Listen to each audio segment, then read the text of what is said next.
Awareness group کے معزز ساتھیو السلام علیکم۔ آج میرا موضوع بربریت کا وہ داستان ہے جو 5 فروری سے منسوب ہے۔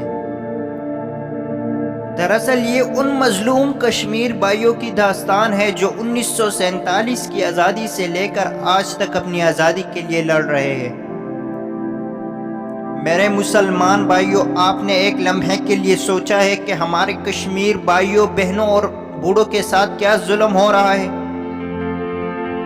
ہمارے ان نوجوانوں کو قتل کیا جا رہا ہے جو کشمیر کی آزادی دیکھنا چاہتے ہیں۔ ہندوستانی افواج ہمارے بہنوں کی عزتوں کو پامال کر رہے ہیں۔ چھوٹے بچوں کو اغوا کیا جا رہا ہے اور ان کے خلاف بیلٹ گن استعمال کیا جا رہا ہے۔ غرض ان کی ہر روز آگ میں کیلنے کی مترادف ہے۔ لیکن افسوس کی بات یہ کہ آج ہماری مسلم امہ دولت کی خوابوں میں ڈوب چکا ہے۔ ہمارے مسلم امہ کا اتفاق بکھر چکا ہے۔ کاش ہمیں فخر ہوتا کہ اویسی کا سربراہ سعودی عرب کا بادشاہ ہے، لیکن افسوس جس کی لگام امریکہ کے ہاتھوں میں ہے وہ ہمارے کشمیر بھائیوں کی کیا مدد کرے گا؟ اور آپ لوگوں نے یہ بھی سنا ہوگا کہ سعودی عرب نے تقریباً 32 ممالک سے ایک یونائٹڈ آرمی بنایا ہوا ہے جو اسلامک یونائٹڈ آرمی سے مشہور ہے۔ لیکن آپ لوگوں کو شاید یہ پتہ نہیں ہوگا کہ اس یونائٹڈ آرمی کے انسٹرکشنز میں پہلے 2 اصول یہ ہے کہ یہ آرمی نہ کشمیر مسلمانوں کی آزادی کے لیے ہے اور نہ فلسطین کے مظلوم مسلمانوں کے لیے ہے اور نہ کوئی اور مظلوم مسلمان ممالک کے لیے ہے۔ تو پھر آپ لوگ مجھے یہ بتائیں کہ اس یونائٹڈ آرمی کا مقصد کیا ہے؟ آخر یہ کس مرض کی دوا ہے اور آخر اس آرمی کو اسلامک آرمی کا نام کیوں دیا گیا ہے؟ اگر یہ ہمارے مظلوم مسلمانوں کی مدد نہیں کر سکتا تو پھر میرے خیال میں اس یونائٹڈ آرمی کی ہمیں کوئی ضرورت نہیں۔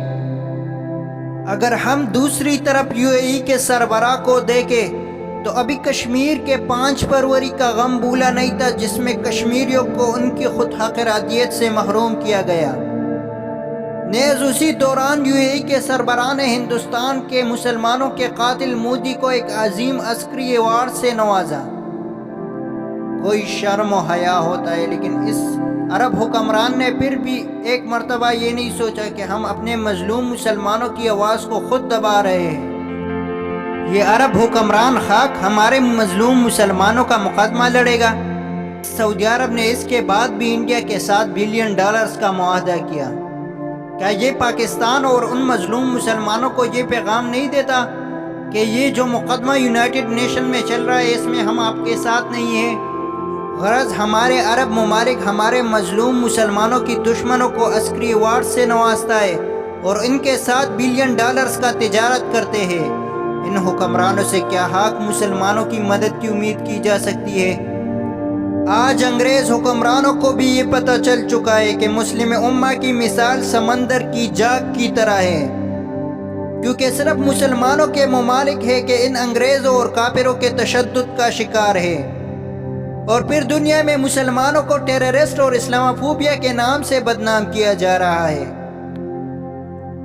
تو میں مسلم امہ کے حکمرانوں کو یہ پیغام دینا چاہتا ہوں کہ ایک ہو جاؤ، ورنہ یہ دشمن مسلمانوں کی بیڑیوں کی طرح خون بہائیں گے۔ اور آخر میں پاکستان کے وزیر اعظم سے درخواست کر رہا ہوں کہ یونائٹڈ نیشن کو یہ بتا دے کہ اگر آپ ہمارے کشمیریوں کو اپنا حق نہیں دے سکتے تو ہم بزور بازو انڈین آرمی سے لے سکتے ہیں، کیونکہ 74 سالوں سے تو ہم یونائٹڈ نیشن کو درخواست کرتے آ رہے ہیں لیکن کوئی فائدہ نہیں ہوا۔ تو یونائٹڈ نیشن سے مظلوم مسلمانوں کی آزادی کی امید رکھنا صرف اپنے وقت کا ضیاع کرنا ہے۔ تو جب تک ہم مسلم امہ ایک نہیں ہو جاتے مسلمانوں پر یوں ہی ظلم ہوتا رہے گا۔